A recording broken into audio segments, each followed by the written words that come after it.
150 అంతస్తులట. 150 అంతస్తులు towers 4. One చూపించానా, 2 పెద్దవి, 2 చిన్నవి. సూపర్. ఎంత కథరా బాబాయ్. ఇక 4 చూపించాను మీకు టవర్స్, 4 టవర్స్. ఇదంతా ఈవెంట్స్ అవుతుంటాయి కూర్చోడానికి.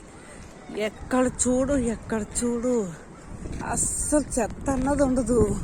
చెత్త కానీ ఉమ్ము కానీ ఏమీ ఉండదు బాబోయ్. ఎంత నీట్నెస్ అంటే 2 కళ్ళు కాదు 4 కళ్ళు ఇచ్చినా చాలు అనిపిస్తుంది కతార్ చూడడం. ఎంత శుభ్రంగా ఉంచుతారు. డస్ట్బిన్స్ ఎక్కడికెక్కడ వాష్రూమ్స్, డస్ట్బిన్స్ ఉంటాయి, అందులోనే వెయ్యాలి. ఫుడ్ తిని ఆ తుక్కు తీసుకెళ్ళి అందులోనే వెయ్యాలి. వాష్రూమ్స్కి వెళ్ళినప్పుడు ఎంత నీట్గా ఉంటాయంటే చాలా బాగుంటాయి. ఇంట్లో కూడా శుభ్రంగా ఉంచుకోవాలనిపిస్తుంది, అంత నీట్గా ఉంటాయి, చాలా బాగుంటాయి. హాయ్ జోసి.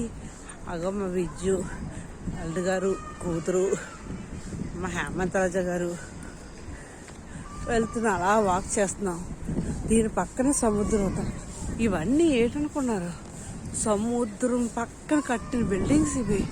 మన వైజాగ్లో కట్ట సముద్రం పక్కన కడితే అయ్య బాబోయ్ తుప్పటద్దు పోతుంది అని అంటారు కదా, అలాగేం కాదు. సముద్రం పక్కనే కట్టేది ఇవన్నీ. ఏం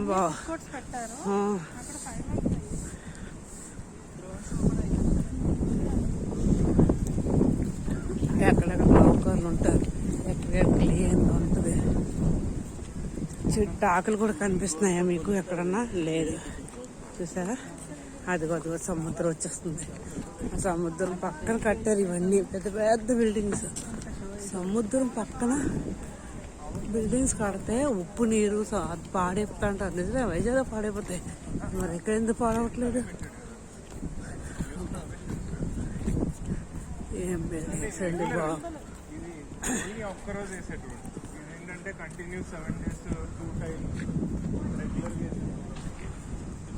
2, 3, 4 టవర్స్. నా ఫోన్లో నిండిపోతున్నాయి వీడియోలు తీసుకోలేక. అలాగని తీసుకోకుండా మా అందామంటే ఉండలేను. బాగున్నాయి. సముద్రం వచ్చేస్తుందా, పక్కన కూర్చొని వస్తాం. సముద్రం పక్కన బిల్డింగ్స్ ఎలా ఉన్నాయో చూడండి.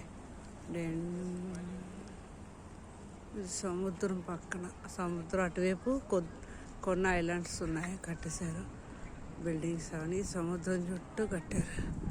చూసారా,